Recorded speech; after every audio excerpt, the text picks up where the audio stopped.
every single day, if I can just like set my time, go to bed early, wake up early at 4, and just put in those 2 hours or 1.5 hour of hardcore studying time within a year or 2 years, like how that's all gonna turn out, what the outcome would be. And I'm gonna be the Mandarin master one day. Welcome to my channel. Yes, I woke up at 4 a.m. today, and it's been 2 hours. It's almost been 2 hours. It's actually six. Oh, it's 6:37 right now. 2 hours and 37 minutes. If you're learning a language, you're probably struggling with this, and the struggle is time.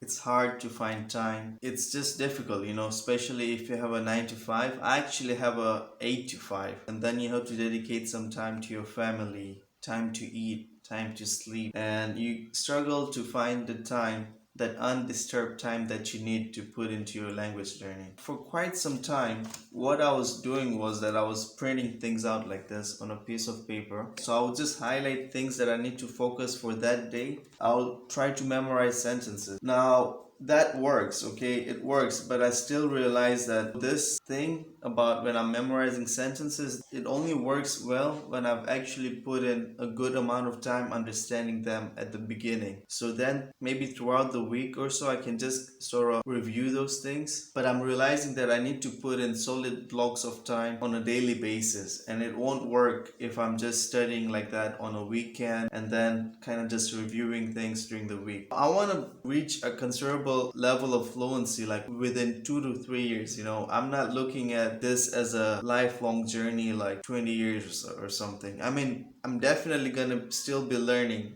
as time goes on, but I want to reach to some a really good level at least in the next 3 years minimum.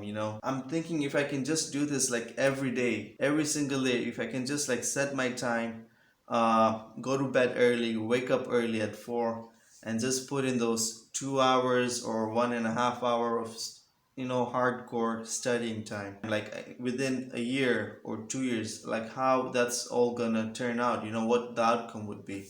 So yeah, and also just getting to bed on time and waking up super early is something that I've always wanted to do anyway. So I'm thinking like I'm just kind of like, killing two birds with one stone. I'm getting into a good routine, and I'm also getting my studying done. Kind of becoming like a monk, like a stoic monk. Maybe that's what I always wanted to be. Maybe I should turn this into a challenge. Yeah.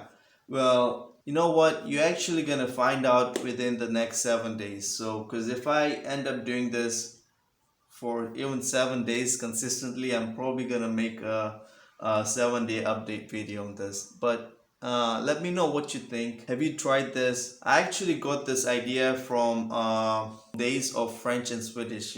He somewhere said in one of his episodes that just get the studying done in the morning, because it's really hard to find time. And I was already struggling with this. So I heard that, I'm like, man, that actually really makes sense. So I'm doing that, and I'm also listening to a lot of advice from Matt versus Japan regarding immersion. So these days, what I'm doing is I'm listening to a lot more audio whenever I can, uh, throughout the day, just to increase my daily input about how much Mandarin spoken Mandarin that I'm exposed to. But that's really a whole different topic for another day that I would like to cover. But this is it for now, guys. Let me know if this is something that you struggle with, finding time, and what's your work way around. Like, how do you combat that? What is that you're doing to make sure that you're putting in enough time into your language learning. But this is it, guys. So like this video, make sure you subscribe. I'm almost at 50 subscribers. You can like join in the party and be one of my early supporters. Anyway, guys, 再见, bye.